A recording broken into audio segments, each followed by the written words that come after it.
they can beat me one-on-one, and they always say yes, but they know deep down that that's not true. Of course. It's actually hilarious because... Is it the flow state? Something you... Is Caitlin Clark being punished for being too good at basketball? That's the question fans and analysts are now asking, as the rookie phenom finally pulled back the curtain on her biggest secret, the flow state. For years, sports psychologists and athletes alike have tried to describe it. Some call it the zone, others call it transcendence. But when Caitlin Clark sat down with Sue Bird, one of the most respected legends in the game, she admitted that this mysterious state of mind isn't just part of her game, it is her game. What makes Clark terrifying to her opponents isn't just her logo range threes or her pinpoint passing. It's that when she enters this mental space, she becomes untouchable. The game slows down in her mind, defenders move like they're stuck in mud, and every decision flows from instinct rather than hesitation. Clark revealed that this state isn't something she chases, it's something she builds into her game with rhythm, confidence, and relentless preparation. Every fake, every step back three, every no-look pass is guided not just by muscle memory, but by a calm, unshakable trust in her instincts. In her own words, it's not about avoiding mistakes, it's about refusing to let mistakes break her rhythm. That's why fans see her shrug off a missed shot with the same body language she shows after draining a deep three. For Clark, the next possession is always a new opportunity to fuel her momentum. For a league that has struggled for decades to capture mainstream attention, Clark's public embrace of the flow state has become a lightning rod. Supporters say it proves she's a once-in-a-generation talent with the mindset of a champion. Critics, however, believe the attention given to her words only fuels resentment among other players who feel overlooked. But here's the reality. Clark has articulated what few athletes ever manage to explain. She doesn't just play basketball, she feels basketball. And that difference may be the single biggest reason why stopping her feels impossible. Every sports league has its superstars, athletes who rise above the rest because of raw skill, natural athleticism, or sheer physical dominance. But Caitlin Clark represents something far more unsettling for her opponents. She combines elite skill with an equally elite mindset. Reporters, coaches, and even rivals admit that what makes Clark so dangerous isn't just her range from the logo or her court vision, it's that she plays the game like a grandmaster playing chess while everyone else is moving checkers. She's not just reacting to defenses, she's anticipating them 3 steps in advance. When she spoke about her flow state, Clark emphasized that her game thrives on feeling, not forcing. She doesn't need to hit 5 threes in a row to find rhythm. Sometimes it's a single perfect pass through traffic, or recognizing a defensive switch before anyone else notices it. Those little victories are the building blocks of her confidence. Once she stacks them, the rest of the game becomes second nature. That's why she looks unshakable even when defenses swarm her, because mentally, she's already 2 plays ahead. This is where her mentality diverges from most rookies. Typically, young players buckle under pressure. They second-guess themselves, they hesitate after turnovers, they start playing not to fail instead of playing to win. But Clark, she shrugs off mistakes like they never happened. She once said, "I'm always 1 shot away from catching fire." That kind of self-belief doesn't just boost her, it paralyzes defenders, who know that no matter what they throw at her, she'll keep coming. Here's the controversial truth. Clark's mental edge has made her a target. Some veterans resent the way she commands attention, not just because she's producing highlight reels, but because she refuses to bow to the rookie learning curve. She isn't waiting her turn. She isn't tiptoeing around veterans. She's asserting herself from day one, and that combination of audacity and mental resilience is precisely what separates Clark from the pack and makes her a lightning rod for praise and criticism across the WNBA.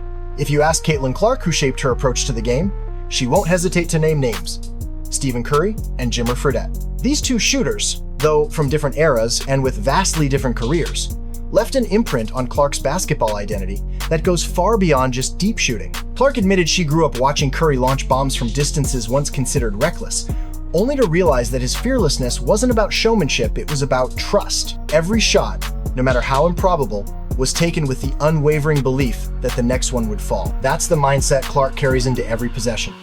Whether she's 0 for 5 or 5 for 5, the next shot is always the one that can ignite the fire. Her connection to Jimmer Fredette runs even deeper. She proudly recalled owning a Teach Me How to Jimmer t-shirt, a playful nod to the viral song and craze that swept basketball culture during Fredette's college dominance. For a young Clark, Jimmer wasn't just a novelty, he was proof that a shooter could electrify crowds and inspire a generation through boldness. Clark internalized that mentality, developing her own step-back jumper long before she had the physical strength of a college or pro player. It wasn't something taught, it was instinctual. She said she can't even explain how it developed, only that it just came naturally. What's striking is that both Curry and Jimmer gave Clark more than just range. They taught her resilience. Misses don't matter, because shooters know they're always 1 make away from changing the game. Clark has turned that philosophy into a weapon. For defenders, this creates a nightmare scenario.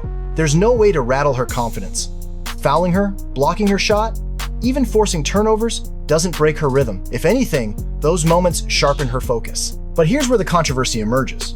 While Curry was celebrated for changing the game, Clark's attempts to stretch defenses and play with similar freedom have drawn criticism from within her own league. Some see her boldness as arrogance, others as a rookie overstepping her role. Yet for Clark, following the footsteps of her idols isn't about ego, it's about evolution. She isn't just copying Curry or Jimmer, she's carrying forward their mentality, applying it with her own blend of vision, leadership, and flair. And whether her critics like it or not, that fearless shooter's mindset has already become her trademark. The WNBA has a reputation for being unforgiving to rookies. Veterans know that every newcomer, no matter how hyped, has to pay their dues. For most, that means sitting on the bench, struggling to adjust to the speed, or being humbled by the physicality of elite competition. But Caitlin Clark walked into the league with a national spotlight already on her broadcast ratings, packed arenas, and endless headlines all revolving around her every move. And instead of being welcomed, she was immediately met with what looked less like tough defense and more like a full-on initiation ritual. Constant double teams, relentless full-court pressure, and body-to-body contact that bordered on excessive. Reporters who have followed her season describe it as the rookie gauntlet. She's been grabbed, bumped, elbowed, and shoved in ways that go far beyond routine basketball physicality. One analyst even compared her treatment to being a piñata, opponents swarming her with the singular goal of beating her down mentally and physically. For many first-year players, that level of aggression would be enough to derail confidence, ruin rhythm, and force hesitation. But here's where Clark separates herself. She never cracked. Instead, she used the chaos as fuel, embracing it as part of the challenge. Clark admitted that the hardest part wasn't the hits themselves, but the sheer constancy of them. It was just like constant full court, she explained. But as the season went on, she noticed defenders couldn't keep that up forever. It's exhausting to chase someone for 40 minutes. That recognition became part of her strategy. Rather than panic, she absorbed the punishment, trusted her conditioning, and waited for cracks in the pressure to appear. And when they did, she capitalized, turning their aggression into her opportunities. Sue Bird pointed out something crucial in their conversation. Most rookies would have folded. Clark, however, turned adversity into rhythm. Every bump became motivation. Every double team became a chance to showcase her vision. Every hard foul became a test of her composure. And in passing those tests, she didn't just survive, she thrived. The controversy here is hard to ignore. Some fans argue that the league has allowed this welcome to the WNBA treatment to go unchecked, almost as if officials are complicit in testing whether Clark can endure it. Others say it's simply the price of stardom. If you want to be the face of the league, you have to withstand the fire. But whichever side you fall on, the fact remains, Clark has faced one of the most hostile rookie seasons in modern memory, and she's come out sharper, tougher, and more composed than anyone could have predicted. One of the most fascinating insights Caitlin Clark revealed about her flow state is that it doesn't always begin with the spectacular. Fans see the logo threes, the no-look passes, or the dazzling step-backs and assume that's when she flips the switch. But according to Clark, the truth is much subtler and far more revealing about her mentality. For her, flow often begins with the little things. A perfectly timed defensive read, a crisp bounce pass through a tight gap, or a simple recognition of a defensive mistake that leads to an easy bucket for a teammate. These small wins, as she describes them, are the sparks that ignite the fire. It's a psychological snowball effect. One good read leads to confidence. Confidence leads to rhythm. Rhythm leads to boldness. And once she's bold, the highlight plays come naturally. Clark doesn't chase the spectacular she builds into it. That's why her game rarely feels forced. Even on nights when her shots aren't falling, she still finds ways to contribute. Because for her, flow isn't just about scoring, it's about impact. Threading a pass through two defenders or recognizing a mismatch can be just as important to her rhythm as hitting from the logo. This mindset is what makes Clark so resilient under pressure. In most cases, defenders try to rattle shooters by forcing early misses or roughing them up physically. With many players, that strategy works, their confidence dips, hesitation creeps in, and their game unravels. But Clark's reliance on building rhythm through multiple pathways, passing, reads, leadership means she has backup routes into the zone. If she misses 3 shots in a row, she doesn't panic. She simply resets, finds another way to contribute, and uses those contributions as stepping stones back into full flow. It's this ability to stack momentum that has analysts comparing her to Stephen Curry. Curry once said that flow for him wasn't about perfection, but about the feeling of certainty, knowing a shot is going in before it even leaves his hand. Clark echoed that sentiment almost word for word, saying the moments where everything feels natural, where she just knows the basket looks huge, are the games where she's most dangerous. But here's the key. She doesn't wait for those games to happen. She engineers them, brick by brick, play by play. And this is where the controversy creeps in again. Some argue that Clark's ability to generate momentum from small things is precisely why she's become such a threat and why opponents have resorted to excessive physicality to try to break her rhythm before it can build. They understand that once she gets rolling, it's nearly impossible to stop her. But what her critics fail to realize is that you can't erase her confidence with a hard foul or a missed shot. Because to Clark, flow is a process, not an accident. And that process always starts again the moment she steps onto the court. Behind the highlight reels and viral clips, there's a side of Caitlin Clark's game that casual fans often overlook: her obsession with film study.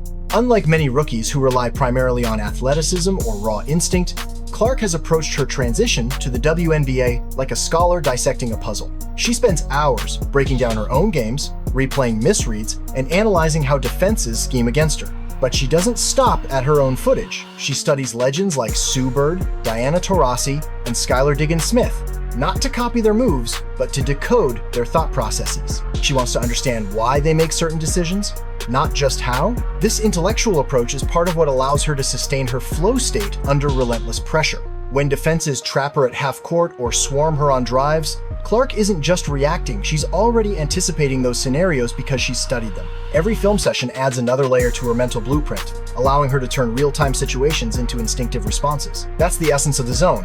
When preparation meets instinct, the game feels effortless. Sue Bird once admitted that during her own career, film sessions could be brutal. Sometimes coaches would lay into her with criticism. Clark has embraced the same accountability. She's been grilled in film rooms, exposed for mistakes, and forced to own them. Instead of sulking, she treats those moments as fuel, sharpening her decision-making. That level of mental toughness is rare, especially for a rookie. But it's what separates Clark from those who crumble under scrutiny. And here's where it gets controversial. While many veterans argue Clark still has to learn the ropes, the truth is she's already outsmarting them. Her ability to read the game like a veteran after just months in the league has unsettled opponents who expected her to take years to adjust. Some resent that she's skipping steps, bypassing the typical growing pains by leveraging her intelligence and preparation. But make no mistake, Clark isn't just relying on natural talent. She's putting in the invisible work, the hours of study that most fans will never see. The irony is that while defenders are trying to outmuscle her, Clark is quietly outthinking them. The league may believe it can slow her with physicality, but the chess match is already being played in her mind. And in that arena, she's already proven she's 3 moves ahead. Caitlin Clark's arrival in the WNBA has been unlike anything the league has seen before. She isn't just a rookie. She's the centerpiece of a media storm. Every dribble, every miss, every win and loss is dissected by reporters, debated by analysts, and amplified on social media. For some players, this kind of attention is flattering. For others, it's suffocating. But for Clark, it's a daily test of mental resilience. And it's one she's had to learn to pass quickly. From the moment she was drafted, Clark has been burdened with an impossible double standard. When she succeeds, the headlines glorify her, but critics complain she's overhyped. When she struggles, the backlash is immediate, with rivals and even veterans questioning if she was ready for the spotlight. Add in the relentless schedule of interviews, fan appearances, and promotional responsibilities, and you have a pressure cooker that could easily shatter a young player's confidence. Yet Clark has found a way to tune it out and keep her focus on the court. Her strategy is deceptively simple. Control what you can control, ignore what you can't. She's admitted that she doesn't waste energy worrying about outside voices, because confidence, in her words, comes from yourself 100%. She knows the hours she's logged in the gym, the sacrifices she's made, and the level of preparation she brings to every game. That self-knowledge is her shield. While others crumble under media scrutiny, Clark leans on the unshakable belief in her own work ethic. But staying grounded isn't something she does alone. Clark credits her support system, family, close friends, and trusted teammates for keeping her centered. When the noise becomes too loud, they remind her of who she is outside the game. That balance between personal life and public identity is critical in sustaining her flow state. Without it, the chaos could easily overwhelm even the toughest competitor. Here's the controversial part. Some argue that the very league benefiting from Clark's spotlight is also feeding the frenzy that threatens to destabilize her. By putting her at the forefront of every broadcast and promotion, the WNBA has both elevated and exposed her. It's a double-edged sword. Yet instead of cracking, Clark has managed to transform that attention into fuel. Every criticism, every headline, every doubt becomes another spark for her fire. And in a league that thrives on mental toughness, her ability to stay present, unshaken by the noise, might be her greatest weapon of all. Let's call it what it is. Caitlin Clark hasn't just been defended, she's been targeted. From the very start of her rookie season, opposing players have gone after her with a level of physicality that goes beyond ordinary tough defense. We're not talking about a hand in the face on a jumper or strong box out under the rim. We're talking about elbows to the ribs, hard shoves on drives, full-body collisions that look closer to football than basketball. Analysts have pointed out plays where Clark was thrown to the floor without so much as a whistle, and fans are left wondering, has the league turned a blind eye? The ugly truth is that many believe this treatment stems not just from competition, but from resentment. Clark's rise to stardom has been meteoric, selling out arenas, drawing record-breaking TV audiences, and dominating sports headlines in a way the WNBA has been craving for decades. But instead of celebrating her, some players appear determined to humble her. Whispers have spread that veteran players resent the attention being showered on a rookie, and that racial tension has played a role as well, with accusations that Clark's status as a white superstar has fueled frustration among black veterans who feel overshadowed. Whether spoken aloud or not, the undercurrent of hostility is undeniable. And then there's the league itself. Officials have been accused of swallowing whistles when Clark is fouled, allowing the physical punishment to escalate unchecked. In any other context, some of the hits she's taken would have drawn flagrant calls or ejections. Instead, they've become routine. Critics argue this isn't coincidence, but complicity, that the league is silently sanctioning this treatment as part of her initiation. Others defend it as simply part of the game. Assisting Clark has to toughen up like everyone else, but there's a dangerous difference between tough defense and deliberate targeting. The real tragedy is the missed opportunity. The WNBA has been handed a once-in-a-lifetime marketing gift, a rookie whose name alone boosts ratings and puts women's basketball in the global spotlight. Instead of protecting that asset, the league has allowed Clark to become a punching bag. It's not just short-sighted, it's self-destructive. When fans see their favorite star getting slammed to the floor while refs look away, the message isn't that the league is competitive. The message is that the league doesn't value its own future. Yet here's where Clark's resilience flips the script. The very physicality designed to break her has, instead, become part of her evolution. Every shove and foul has forced her to harden her mentality, to maintain her flow state even under siege. In trying to intimidate her, opponents may have done the opposite. They've forged a tougher, smarter, and more determined superstar who's learning to dominate even while absorbing punishment most rookies would never survive. The WNBA has waited years, decades, even for a star who could truly break through the cultural barrier and make women's basketball mainstream. Caitlin Clark is that star. She has the rare combination of transcendent talent, marketability, and charisma that pulls casual fans into the game and keeps them watching. In her rookie season alone, Clark has shattered attendance records, driven television ratings to historic highs, and turned Indiana Fever games into must-watch events. For the first time, the WNBA is dominating sports talk shows, grabbing headlines on networks that once barely mentioned women's basketball. This is the kind of spotlight the league has long prayed for. And yet, shockingly, the WNBA has stumbled in its handling of Clark's rise. Instead of rallying behind her as the face of the league and protecting her from excessive targeting, the league has allowed resentment and hostility to fester. Officials swallow whistles, letting unnecessary roughness go unchecked.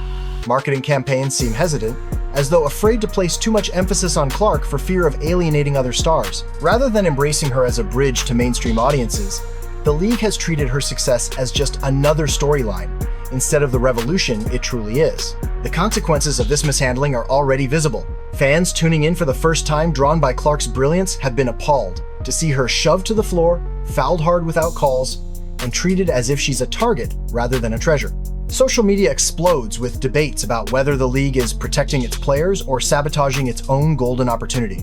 Some critics argue that this negligence risks alienating new viewers, who might not stick around if they perceive the WNBA as a league where talent is stifled instead of showcased. It's a narrative problem as much as a gameplay problem. Sports thrive on stories, and Caitlin Clark's story is tailor-made for growth. The small-town superstar who rewrote college record books, now fighting her way into the toughest professional league in the world. It's the kind of storyline that should elevate the league as a whole.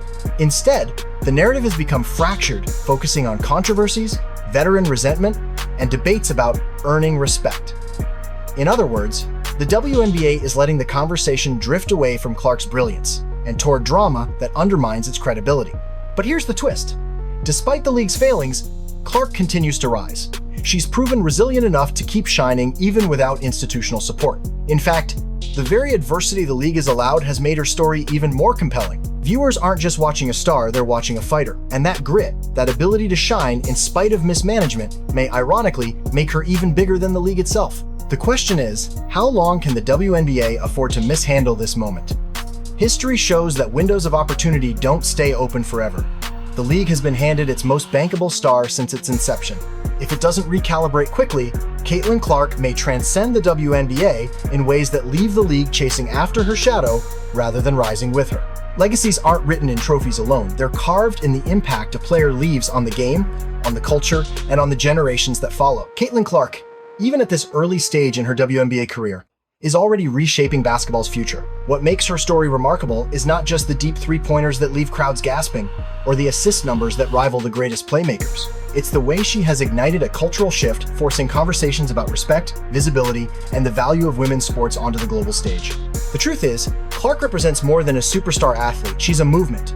For little girls dribbling basketballs in driveways across America, she's proof that their dreams aren't just valid, but visible. She's their Steph Curry, their Michael Jordan, their Diana Taurasi rolled into one. Her mere presence is changing how young fans imagine their futures, and that ripple effect will last far longer than any single season. 10 years from now, when a new wave of WNBA stars emerge, many of them will point back to Clark as the reason they believed it was possible. But her legacy is also being shaped by adversity. The targeting, the criticism, the double standards, they've all become part of her story. And instead of shrinking from them, Clark has leaned in, showing the world that her greatness isn't fragile. It's forged in pressure, sharpened by resistance, and sustained by an unshakable belief in herself. That resilience is why she maintains her flow state in the face of chaos, and why her impact reaches beyond stat sheets into the realm of myth-making. She's not just winning games, she's redefining what's possible for women in sports. Still, the controversial question lingers. Will the WNBA rise with her, or risk being left behind? Clark's legacy could elevate the league into a new golden era, one of unprecedented visibility, sponsorship, and fan engagement. But if the league continues to mishandle her rise, Clark's individual brand may eclipse the WNBA entirely, leaving the league scrambling to catch up. It's a pivotal moment in basketball history, and the decisions made in these next few years will shape whether her story is remembered as the dawn of a WNBA renaissance or as the tale of a superstar who transcended her league. Either way, one thing is certain. Caitlin Clark has already become more than an athlete. She's a cultural force. And her legacy, still in motion, still unfolding, has the potential to change basketball forever.